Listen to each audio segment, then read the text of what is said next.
আসসালামু আলাইকুম রহমতুল্লাহি ওবরাকাতুহু। সুপ্রিয় দর্শক, আপনাদের জায়েজ গার্ডেনের একটি নতুন ভিডিওতে কাজ করা জায়গায় এক নতুন অভিজ্ঞতা চেষ্টা করবো আপনাদের সাথে শেয়ার করার। আপনারা আমাদের সাথেই থাকুন, ভিডিওটি আপনারা দেখে নেবেন। আর আগে না বলি কিছু দেখতে থাকুন আমাদের এখানে সাথে।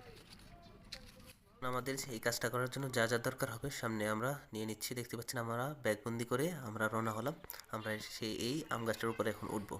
দেখতে পাচ্ছেন আমাদের সেই সরঞ্জামগুলো নিয়ে আমরা এখন এই আমাদের কাঙ্ক্ষিত জায়গায় কিন্তু উঠে গেছি। দেখতে পাচ্ছেন এটা কিন্তু বড় এক আম গাছের উপরে উঠে গেলাম। এখন আমরা যেটা কাজ করব, এই যে ছোটো আম গাছটা আছে এটা আম গাছের এক ডালাই বা বেঁধে দেবো। বেঁধে দেওয়ার পর আমরা কি করব, এখানে আসছি আমরা কলম করার জন্য, যেটা আপনাদের আগে বলা হয়নি। প্রথমে ভালো করে আম গাছের ডালে এটা ভালো করে বাঁধবো, যাতে কারো মাথায় পড়ে কারোর মাথা ফাটাইতে না পারে।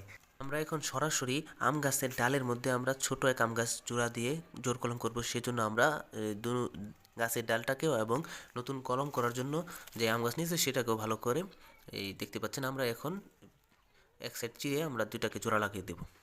তো আমি আজকে ভিডিওটা শেয়ার করা যে আমি চাইতেছি আম গাছের মধ্যে কলমটা করতেছি একটু যে আমাদের ছোটোখাটো একটা অভিজ্ঞতা সেটা আপনাদের সাথে শেয়ার করি। কেউ কিন্তু ভুলেও এরকম কাজ করতে চাইবেন না, খুবই বিপজ্জনক একটা কাজ এরকমভাবে এই বড় আম গাছের মধ্যে উঠে করাটা।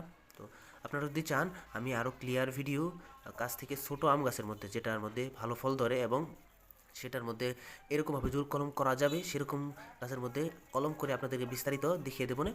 এখন এই কাজটা কিন্তু কেউ করার চেষ্টা করবেন না। তো আমি যেটা করার কাম, ভালো করে এই রশি দিয়ে পেঁচিয়ে এবং পলিথিন দিয়ে পেঁচিয়ে ডালটাকে রেডি করে দিলাম। দেখতে পাচ্ছেন আপনারা সামনে সেটা। আর আপনাদের বলবো ভিডিওটি কেমন হলো এবং আমাদের চ্যানেলটি ভালো লাগলে সাবস্ক্রাইব করবেন, ভিডিওটি লাইক করবেন। আপনারা দেখুন কাছ থেকে এখন আপনাদের দেখিয়ে দিচ্ছি। এই যে এইটা হলো গাছের ডাল এবং এটা হলো বিদের গাছটা আমরা এই ব্যাগে ভরিয়ে আনিয়েছিলাম। তো ভিডিওটি কেমন হলো অবশ্যই জানাবেন। আজ পর্যন্তই, সুস্থ থাকুন, আমাদের সাথে থাকুন। আসসালামু আলাইকুম রহমতুল্লাহ।